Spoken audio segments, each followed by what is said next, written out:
All right, guys. Welcome to this Ask Me Anything. I'm so glad to be here. It's a little weird, not being here in person with you guys, but it's fantastic to have this opportunity to, get together, even online. A little bit about me, in case you don't know me. My name is Angela Ackerman, and I'm the co-author of the Emotion Thesaurus book series. There's actually a couple behind me if you can see them in that picture there. And Becca, my co-author, and I have been writing these guides now since 2012. We have a website called Writers Helping Writers, which is our blog, and we blog about all kinds of different descriptive topics, all different kinds of, we dig deep into characterization, emotions. Show don't tell is what we're really known for. So today, if you guys have any questions at all about any show don't tell or any writing questions at all, I'm happy to answer that. But in addition to that, Becca and I, because our series has been kind of popular, we have a lot of foreign editions and stuff like that. So if you have any questions regarding foreign rights or how it works working with a foreign publisher, I can answer stuff on that vein.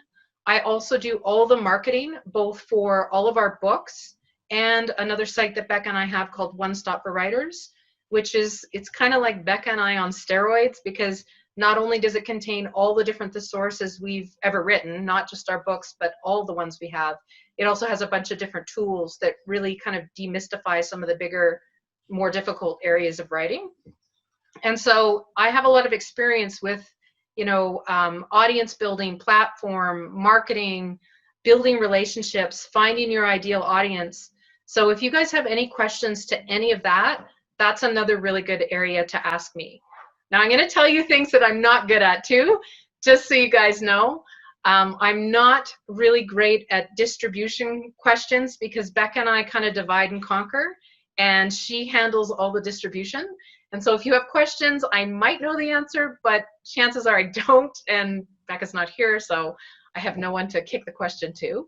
The other thing that I'm not super great on is ads.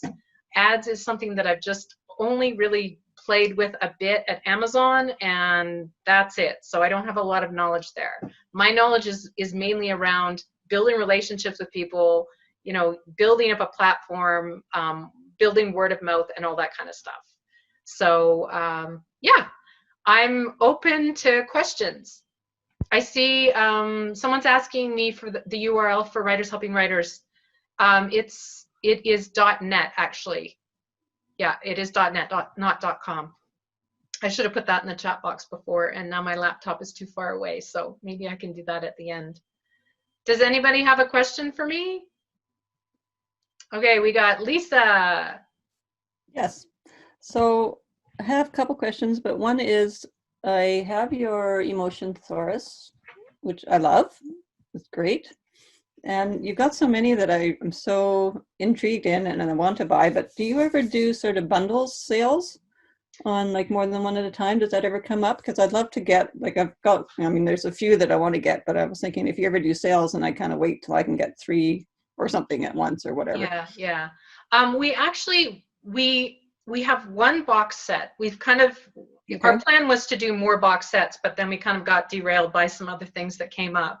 But we do have one box set for the positive and negative trait thesaurus. And you can buy that through the Writers Helping Writers site. It's actually not available on Amazon. And what makes it kind of cool is that we've interweaved those two books together. So you can be in the negative trait thesaurus, and if it mentions positive traits, it will link you right to that book and right to that entry. So you can kind of go back and forth a lot easier. But as far as other bundles, we actually don't have bundles. What we decided, Becca and I are self-published, and a lot of the how-to books, they tend to mimic, well, the traditional publishing industry. Their prices are quite high. They will put their ebooks at the same price as their print books, and we don't want to do that. So we have, just across the board, we've made our prices really fair. They're $5.99 for the ebooks and for the PDF versions. And then the print books are, it's kind of out of our control. It's based on like the page count. So we don't tend to do bundles yet, but we're hoping to do more box sets in the future. Okay, great. And if you like all of our books, the other option to you would be One Stop for Writers, because it has all of our thesauruses there and then all the ones that aren't books. So I think there's 15 or 16 different thesauruses there right now, all in Oh, one big database. So it's all in one place. oh wow. Okay. Yeah. Super. So any other questions? Alyssa? So yesterday I was in your panel, and you're talking about self-doubt and how it's something you've really struggled with. Can you talk a bit about how you've overcome that, or if you've overcome it? You know what? I like to believe that I've overcome it. I think honestly, it's probably it's a struggle that I think it'll always be a struggle. And probably I think if you asked most writers, they would say the same thing. So just for context, because I don't know how many of you guys were in my panel yesterday with 10 things that I wish I'd known. But one thing that I admitted to is that I really struggled with a lot of self-doubt. And, you know, even after we published the Emotion Thesaurus and it was really popular and stuff like that, I felt almost like a fraud. Like I felt a bit like a fraud because, you know, I didn't have fiction under my belt. I only had nonfiction. And I really doubted myself. And it kind of got into my head to the point where every time we published a book or a foreign edition would come in the mail, I would take a picture of it together for promotional, you know, purposes. And then I would take the books and stick them in a cupboard. And I didn't actually put them on my bookshelf until I had 14 volumes. Like, how ridiculous is that? To wait till, like, to have that realization that you're being silly and that you should be proud of what you're doing. And it took you 14 books to get there. So now every time a new book comes in, I put it on my bookshelf. All of my books are on my shelf and they stay there now. I don't take them down. And I take a picture, and it's to keep myself accountable and also to remind everyone else that, you know, every accomplishment should be celebrated. And I don't want anyone to let self-doubt like get in your head like it did with me. I mean, I just think that's super silly. So I think for me, what has kind of helped me get through it is just talking to people, talking to my readers, talking to people that have said, you know, like, this has really been helpful to me. Getting messages from people, that is all really kind of, it took me a while to kind of hear the message, but that has really helped. And I think the other thing that helps with self-doubt is actually the fear of failure. And this is going to sound a little weird, but I think the fear of failure is actually a good thing, in the sense that it pushes you to really do your best work. And I know for me, you know, our readers have been so fantastic and so great with, you know, passing on word about our books and letting other writers know that they exist and let them know that there's help out there. They've been so fantastic about all of that, that it makes Beck and I want to do better. Like, each and every book we want to do even better. We want to do right by our readers. And so the fear that you're gonna, you know, that you're like a 1-book wonder, or you're a 2-book wonder, you know, 6 or 10 or whatever, a little bit of fear is okay. Like, I never want to settle, or I never want to feel like I'm dropping the ball. Like, that would be awful. So I think feeling like I'm really accountable to readers and I'm accountable to Becca really helps me just kind of like, you know, realize, Angela, you don't have the headspace to doubt yourself. You just have to do your very best work. And so I guess that kind of is what gets me through it. Mm-hmm. Any other questions? Or I see one in the chat here. Christine says, I didn't know there was an emotional wound one as well. Heard it from Jonas earlier today. Need to add that one too. Oh, that's very sweet. And Jonas is fantastic. Somebody else sent me a message letting me know that he had mentioned one of our books in his session, and he's just a great guy. So the emotional wound book is one of the ones I'm most proud of, I think, because it really required a lot of in-depth research, and it's a really difficult topic, but it's super important, because understanding our character's emotional wound, especially that unresolved wound, is so important, because it's like it's the crown jewel of character arc. If you're writing a change arc, who your character is at the start of the story is going to be different from who they end. And they need to grow and change and evolve in order to become strong enough to achieve their goal, whatever that is. And for them to grow and change and evolve, they have to let go of the thing that's holding them back. and they have to let go of all the fear that's tied to it and all the negative energy, and that's the emotional wound. So really understanding what that emotional wound is, you know, it's so key to just writing a really compelling character arc if you're writing a change arc or even a failed arc story. I see a question from Talina. How did you get the word out to get foreign right deals? So in Becca and my case, what happened with us is years ago we started getting emails from foreign right agents asking us if different languages were available for foreign rights. And at first we're just like, you know, is this a one-off thing? Like, what's happening here? And we would talk to them a little bit, and they would tell us, like, I have a publisher who's interested in these rights. Are they available? And this started happening more frequently. So Becca and I sat down and decided, okay, we need to get a foreign rights agent, because we didn't really want to deal with that on our own because there's language barriers. There's also some financial repercussions with taxes and stuff like that in different laws, so in different countries. And so having a foreign rights agent is really helpful because they can kind of navigate a lot of that for you. If you need a certain form for your taxes for a particular country so that they don't have the withholding tax, so you get a refund on that and stuff like that. You know, those are questions that could be difficult for us to sort of suss out on our own when we're talking to someone in a different language, but having a foreign rights agent really helped with that. So we reached out to a few different ones and ended up going with 2C's Literary, which they've been a fantastic agency for us. So that's kind of how it started. And then we would still get publishers, agents, sub-agents from different countries contacting us through email or contacting our agent. And then our agent, she also will, when they go to the big book fairs, Frankfurt or London Book Fair, they will take all of their clients' work and they bring it with them. And so any of the publishers that they're networking with, if they're interested in books in that area, then they will, they'll explain what the books are and they go over the sales and stuff like that. What helped us get an agent was our sales numbers. So I definitely, I do think that foreign rights is something that every self-publisher should really be thinking about and trying to, if you can get a foreign right agent, that would be great. But definitely wait until your numbers are, are looking better. And as to what that looks like, it's tough for me to say for fiction. I don't know what good numbers would be necessarily in different genres. You would have to do a little bit of research on that. But if you are being told that you have good sales for your particular type of genre, then I definitely think it's worth, sending out some query letters to foreign rights agents just to see if that's possible. Lisa's asking, have your books been translated into different languages? Yes, they have. So let me think about this. I think there are now eight different languages.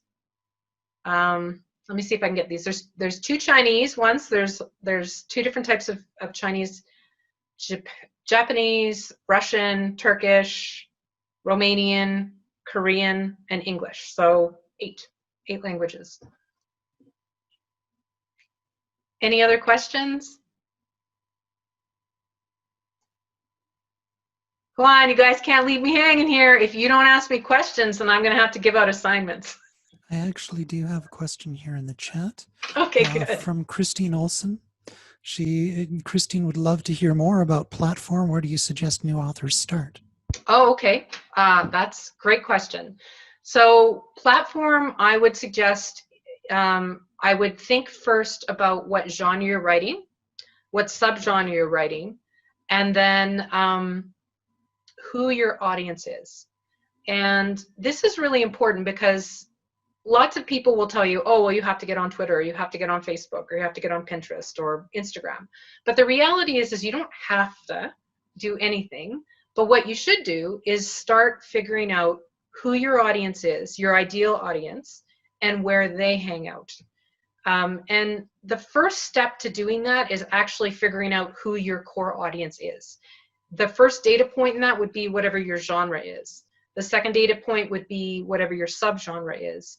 But then you would want to look at the book that you write and maybe the series of books that you plan on writing, and look for elements that make that book special, make it stand out from all other writers who write the type of books that you do.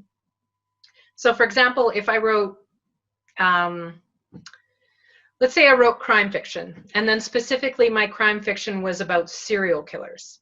I would want to make sure, like I would want to start doing some research just to see where, you know, conversations about serial killers is happening. If it's real world serial killers, like maybe I've written some sort of, you know, biography on a serial killer, or if it's fiction, I would want to look and see, like, are there forums out there where people are having conversations about serial killers? You know, is there a Reddit? Are there Facebook groups? What different websites are out there, and different blogs that deal with serial killers? I might look at crossovers, so things like TV shows like Criminal Minds or the TV show Dexter, something like that. You know, where are the fandoms for those types of shows? Where do they hang out, and where are they discussing, you know, their interest in serial killers? If there's a big community on Twitter, and, you know, they have a Twitter chat every Wednesday night at 8 o'clock about serial killers, then that's definitely somewhere I want to go, and I want to, you know, I want to build a profile there, and I want to start getting involved in that chat. The reason why you want to do this is because whatever element is really important in your story, like it stands out and it makes your crime novel different than other crime novels, is that's something that you're interested in, or you wouldn't have written a whole book with that element in it. And so you can have conversations about it. Chances are it's a passion of yours, or it's an interest of some kind. You probably did a lot of research when you were writing that book. And so if you can have conversations about that aspect of your book, that's a really great way to start building relationships with people. If you know anything about me online, it's that I really firmly believe in the relationship aspect of marketing. I'm not a, you know, hey, here's my book, buy it. Like, I don't know, I don't like that. It feels weird, and it just doesn't resonate with me. But what does resonate with me is connecting with my readers and understanding what it is that they are on that platform for. What is it that they need? How can I give them what they need? How can I help them or entertain them, or whatever it is that they're on that platform for? So I would, like I said, I would start by doing a little bit of research and seeing where these groups of people are. Another way you can figure out what platform to kind of start on and concentrate on is to actually find other authors that write books that are a lot like yours. Even if your book is not finished yet, chances are you probably have an author or two in mind where you're like, yeah, you know, my books are probably a lot like this person. You could look them up, and you could, you know, check out their website, see what different platforms they're on. If they've got a Facebook page, check it out and see if it's active. See if there's a lot of conversations happening around that topic. See what the readers really seem to enjoy when that person posts certain things, you know, what really, you know, involves them in the conversation, what's getting shared a lot, things like that. So by looking at other authors that are a lot like yours, you can glean so much information and kind of really sort of start your platform off right, especially if you don't know which social networks to try. It might be a really good thing to do, to find a couple authors that are like you, and then see where they are and where they're spending their time. And that might give you a good starting point. Does that answer your question? I know that was like a lot. All right. Looks like I need to see a little in the chat here. How are you an organized person? How do you keep your projects organized? Great question. Okay, so I'm going to rip something off my wall here. In 2014, which is 2 years after Becca and I started publishing, we decided that it was time to get serious, and we started creating a business plan. And I have this called a plan on a page, and I have one of these for both of my businesses, because Becca and I have our Writers Helping Writers book business, and then we also have One Stop for Writers, and both of them require different business plans and juggling of your time between those two big projects. So if you're interested in that at all, There is a, at Jane Friedman, there is a blog post that I wrote called the 7-Step Business Plan for Writers. And I go over the whole process to build that plan on a page. My husband is a business management consultant, and so this is one thing that's just so great. He was able to help me get organized. And what Beck and I found with this is each year at the start of the year, we decide, okay, what's our main goal for this year? We try to publish a book every single year. So that's going to be one of our big goals. But we also look at, how can we expand our brand or build on our brand? Or do we want to work on our website this year and really give it a facelift? So any kind of big projects like that, how can we do our job even better? We will identify, 3 or 4 major projects, and that becomes the big thrust of our time. Now, the reason why 3 or 4 projects is important is because the reality is there's going to be lots of little things that kind of come along the way, different opportunities. And you want to make room for those opportunities. Some of them are going to be really good. Someone's going to come to you and they're going to be like, you know what, I want to do this special promotion. I've got 6 other authors. We're all going to get together and do this thing. You want to be able to say yes to those types of events and opportunities as they come up, as long as they fit what your overall goals are. And that's why we started creating these plan on a pages, is because it reminds us of what our goals are. And it's on my wall and I can't escape it. Whenever something comes up, whenever someone, asks me, Angela, can you come and, can you attend this conference or can you do this workshop? I have to look at my plan and I have to decide, do I have room for it, in the fall? Is your fall like already crammed and there's no way? So I'm accountable to Becca and myself to not overschedule myself. And this is really important when you have 2 businesses, and One Stop for Writers requires its own, amount of management and stuff like that, and creation too, because we built all the tools and thesaurus there. So that's how I organize myself. But I think that it's a very personal process. And so we actually talked about this quite a bit on the 10 things I wish I'd known. So I do recommend, if you weren't there at that session, to watch that panel, because there were a few people's different processes that came up. And the main thing that came out of it was that you really kind of have to experiment a little bit and see what works for you, what your process is that feels right. And for some people, it may not be the same for every book. It might be different. Or you might just hit on a process like the plan on a page that just really, everything clicks, and moving forward, you're really organized. So I do recommend looking that up. All right, let's see what else we've got here. Okay, I saw your 10 things panel with the link to your business plan, but I was wondering if you could share some of your outlining tips. Okay, so I probably outline a little bit different because I do nonfiction. So Kelly, are you thinking more fiction or nonfiction? Or just the way I go about doing my nonfiction? Myself, it is for fiction, but frankly, I find authors of all genres, all types, offer advice that always helps. So, okay, well, how Beck and I go about writing a book is, first we'll decide, okay, what topic is really important to storytelling that's kind of overlooked, or writers really struggle with. And so that's kind of our starting point. Once we decide what's going to be the next thesaurus for us, Becca and I will brainstorm all the different entries that we want to do on that particular topic. So for occupations, we'll figure out all the different jobs that we want to cover. We try to, make sure that it's as round as we can. Like, the problem with a lot of our topics is they're so vast, and so we have to be really choosy. Like jobs. Like, I mean, there's a million of them. So how do you choose which ones to profile in a 300-page book? And each one of our entries is always 2 pages long. So it always means that we're kind of limited by page count. So we try to think of, a really good selection that gives writers a good basis for brainstorming.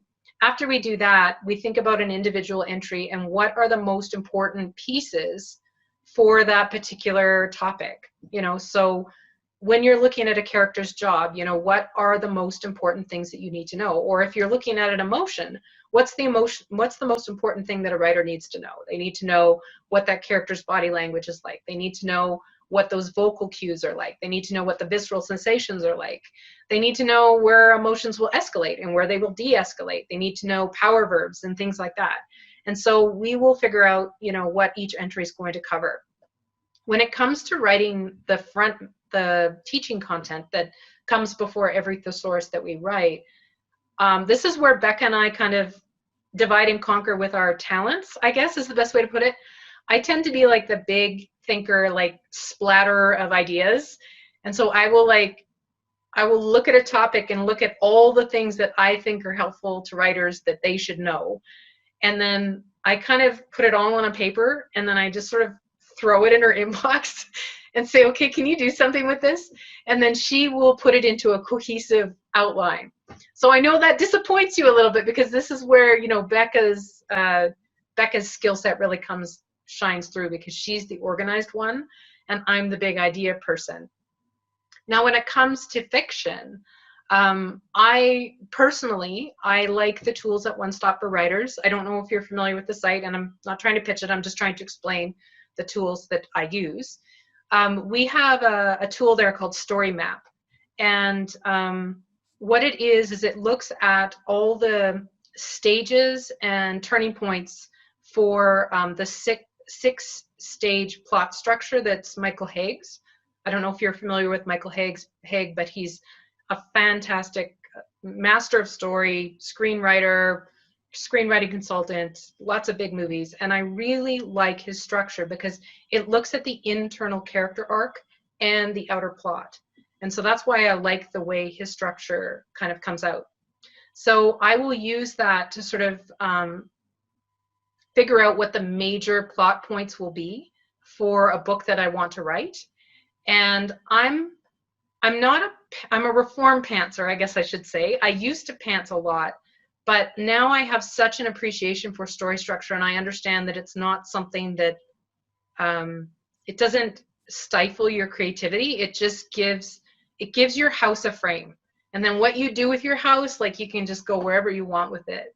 But it gives your house a frame, so that at the end of the day, no matter how you decorate it, what rooms you put where, it's going to be nice and solid. And so the tool, it basically leads you through every single step and stage. And I find that really helpful, because sometimes I need to remind myself, okay, what is supposed to happen, you know, at the start of the story, and then what happens at the climax.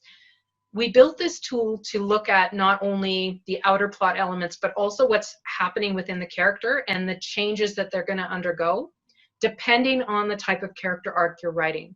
Because the reality is, if you're writing a change arc, at different points in time in the story, your character is going to be, there's going to be a lot of turmoil, inner turmoil about different things. They're going to be wrestling with different things in the story. Versus a static arc is more, you're writing a mission story. And so there isn't as much internal growth that's going to happen. And their awareness of things like their shortcomings and their emotional wound and stuff like that, it's going to be a little bit less. But they're still going to become aware of certain things. And then if you have a failed arc, your character's going to start out in a bad place, and they're going to try to grow and change, but ultimately their fear is going to hold them back, and they're going to fail. And so for every single one of these plot points, it will show you what your character, what kind of inner turmoil should be happening at that point in time, based on the character arc that you're choosing to write. So for me, that kind of structure I find super helpful, and so I use that as my outline. Does that help? And thanks, Celine, for getting that URL up. That's great. Okay, Hyacinth is asking, what factors led you to the decision to self-publish? Did that make a significant difference in your approach to marketing and promotion? So why Becca and I decided to self-publish is because, ironically, with the Emotion Thesaurus, it was the first book that we started. And we didn't start it with the idea of it becoming a book at all. We actually blogged it. We just had it as a resource on our blog because we had been told that you need this thing called platform. and we didn't know what that was, but that you should have a blog. And so we started our blog, and we did the exact wrong thing, which is you write a blog for writers when you're actually a fiction author and you should be writing to your audience.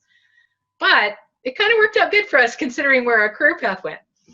Anyway, so we knew that we needed to build an online presence. We wanted, both Becca and I are inherently teachers. Like, we love to help people. And I think that's why this particular career, even though we're not writing fiction right now, it's become very satisfying for both of us, is that we just love to help. So we blogged this thesaurus, and people were, we thought that maybe it was just an issue that we had, but we discovered quite quickly that so many writers struggle in this area. Well, somebody came along and they scraped all the content, and they were, I don't know if they were selling it, but they were definitely distributing it. And how we found out is organization down in Florida contacted us because they wanted us to come and run a workshop on the emotion thesaurus. And we're like, what? And they're like, well, yeah, this emotion thesaurus PDF that I have, you know, like, it's really great. Could you just come and teach it? And so we had to find out, like, what's going on there. And the person that was doing this, you know, dismantled their site as soon as they found out that we discovered this. But it made us realize that we needed to do something quickly with our book, because if we didn't do something, someone else was going to. So I actually talked to Chuck Shambuccino, and I asked him about whether or not traditional publishers would be interested in it. This is way back at a time where the idea of this type of book was really different. You know, it's, if you know what our books are, they're mostly lists with some, you know, how-to teaching content to tell you how to use this book and this information really well. And at that time, there was not really books like that. Like, all the how-to books were just strictly how-tos. There was nothing quite that was part tool and part resource. So his advice was to build my platform. And, you know, we were doing that, and we just realized, you know what, like, if we wait until our platform is big enough that we can get the attention of a publisher, it could be too late. So, especially how long it takes in the traditional industry, anyone who's been in it and submitting to agents and then it's submitting to editors, you know how long the process is. So we just decided to go ahead and self-publish it.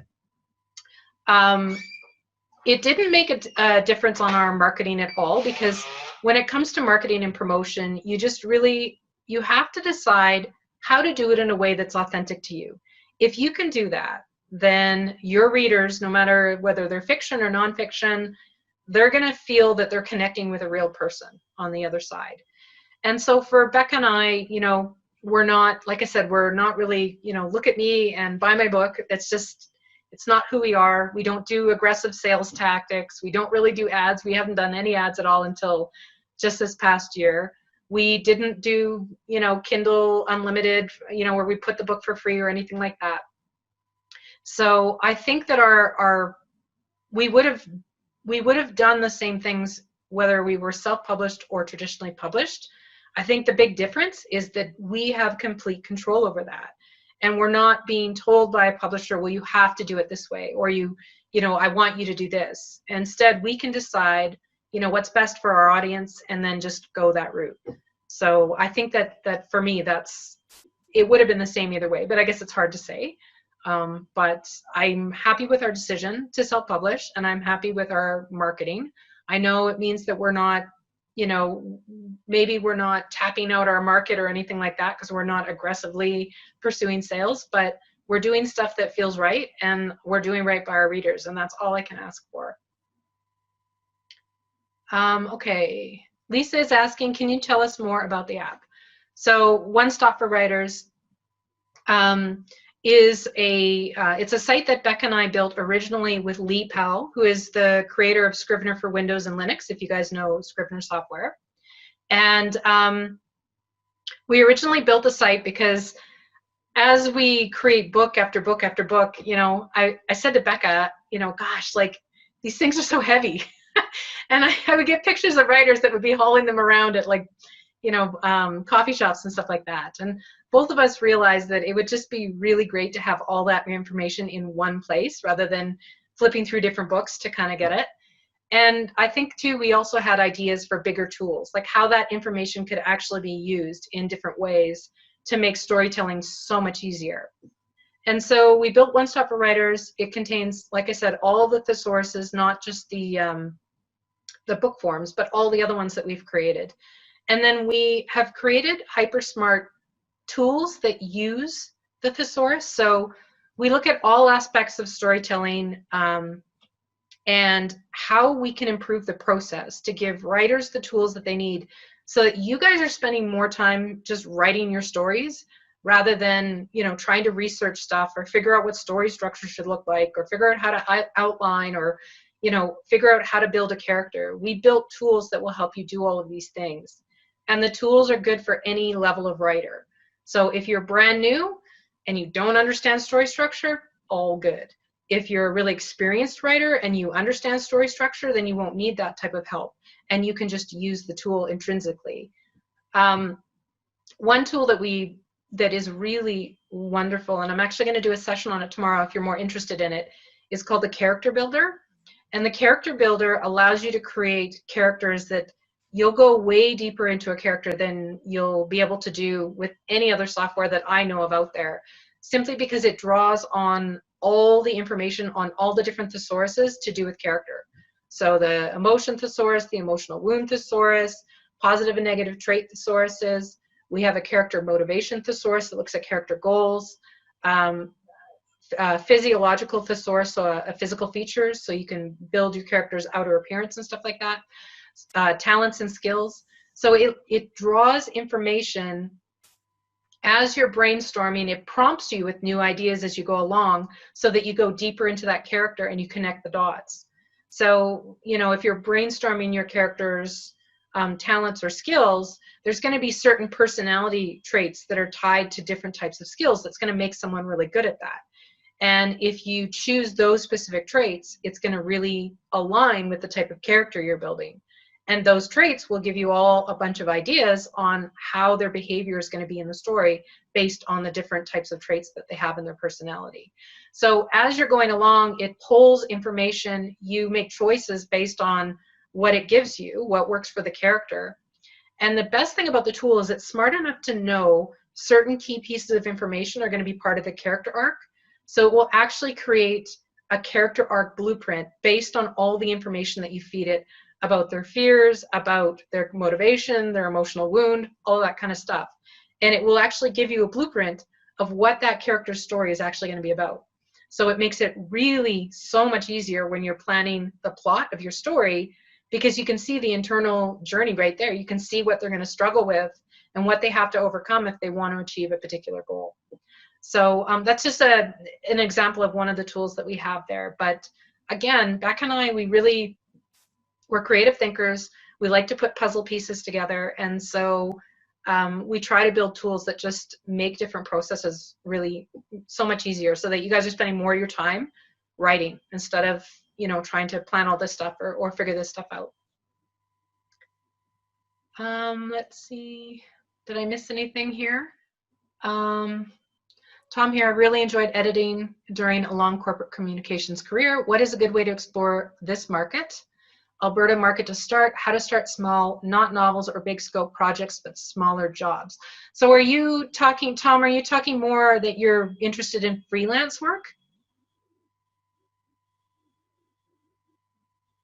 You should be able to unmute yourself if you want, or you can type it in the...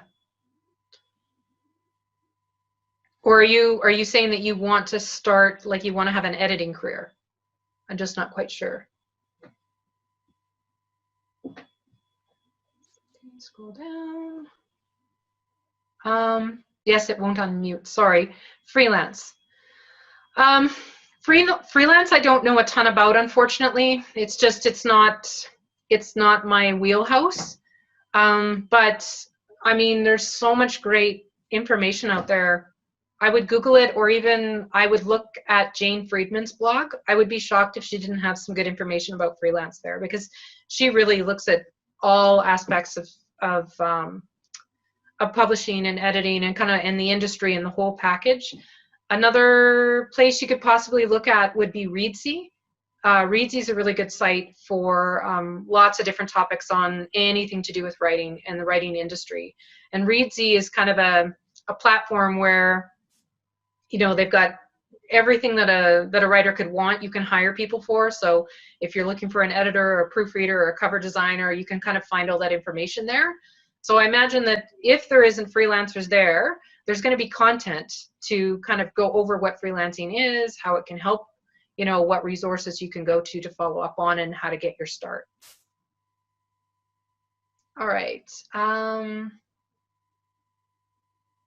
Sorry if I've missed anything here. I'm going to go on to the next one here. Okay, so Lori asked, did you use a local printer or CreateSpace? So for our books, we used CreateSpace originally, and then of course CreateSpace went under, well, it didn't go under, it became Amazon. So now we use Amazon. But yeah, that's what we did. We didn't do a local printer. The reality is for the type of books we write, 90% of our books are sold online. I only get print books shipped to me for When Words Collide. It's the only time that I actually have books for sale where I am. But that's just for my genre. So you really have to think about your own genre. Is it important for you to, you know, get in bookstores, libraries, stuff like that? And who do you want to just, you know, what distribution systems do you want to use that's going to allow you to do that? Chances are you're going to want to go through Ingram if you're looking at that kind of distribution.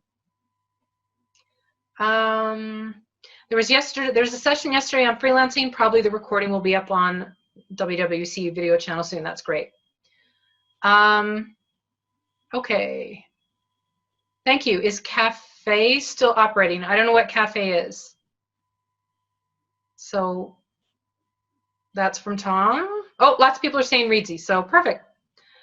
Let's see. I've heard Amazon doesn't stock print books, and people that order are told 1 month or 2 to wait, which kills sales. Okay, this is true and not true. It's when you first put a book up, typically, it will say that. It'll say that it's going to take 1 month or 2 to ship.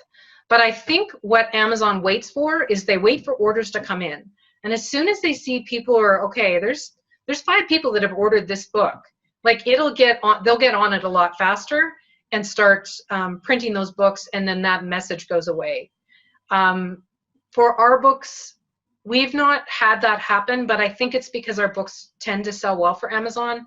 And what I see, like on the dashboard side of things, is that I see Amazon quite often, they buy our books in bulk, I think, just to keep them on the shelf so that they're not constantly getting more printed. So it's a little bit different for us, but I do know, like with other people, probably the best thing to do is try to trigger those sales and find people that are not afraid, like to, look, I know you want the print one, I know it says 2 months, but trust me, it shouldn't be that long. Just go ahead and order it. It's usually sooner. And often it will be. Amazon just needs to see that books are, you know, once they see that people are requesting something, they're going to be a lot faster with fulfilling those requests, because at the end of the day, Amazon is all about customer service. So they're not going to want people to wait a long time for stuff that they want. Okay. I think that's all the questions in the chat box. If I've missed something, feel free to ask it again. Or if you have a question, just unmute yourself and I'm happy to answer. We're also at 4:44, so just to let you guys know, we're coming up to the end of the session too.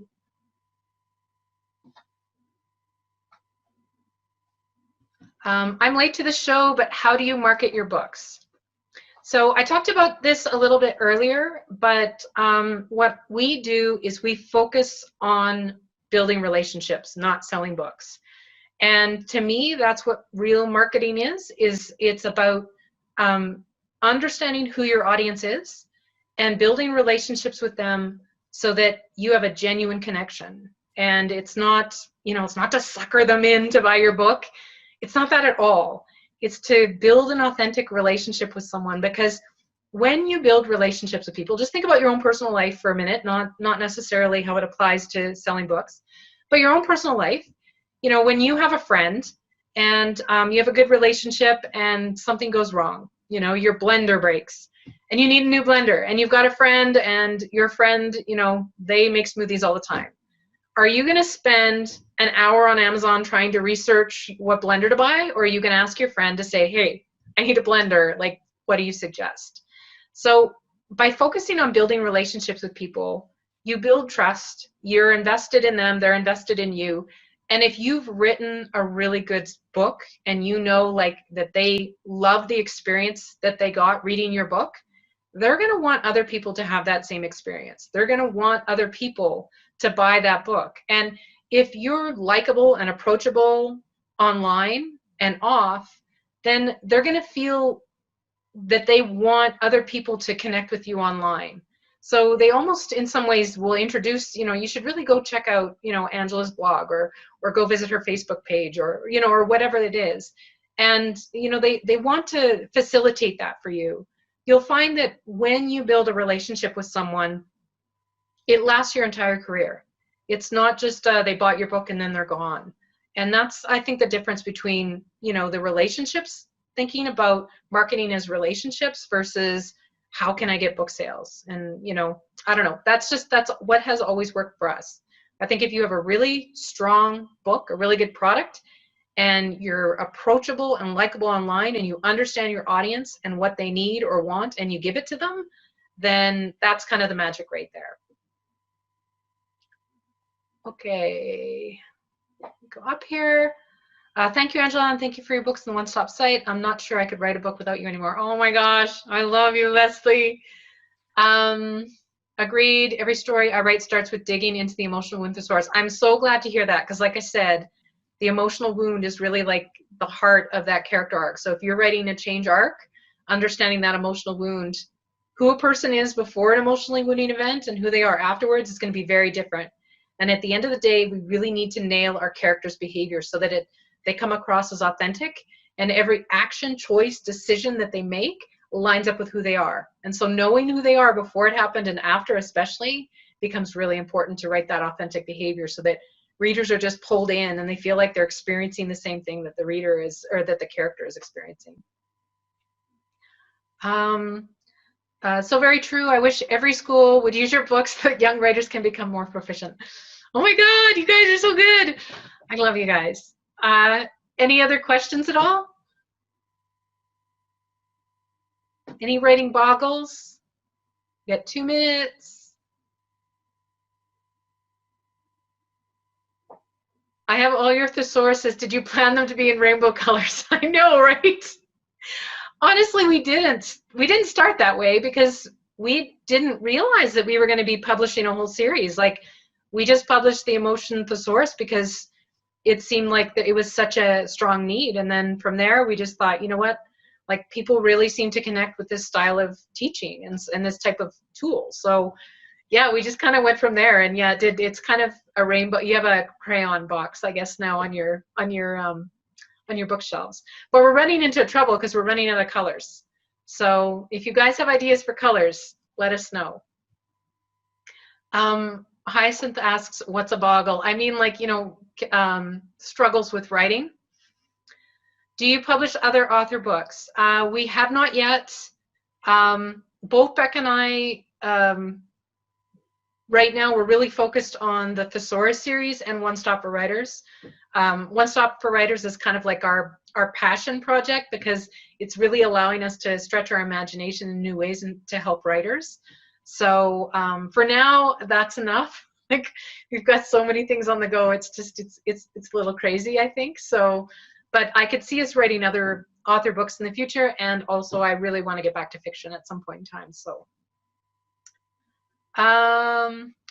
Leslie says, it's easier to know which one to grab off the shelf. I know them all by their colored spines. I know, right? See? There's some, you know, it ended up working out good. So, but yeah, no, they're very colorful. All right, if you guys don't have any more questions for me, I'm going to stop recording and I will let you guys go.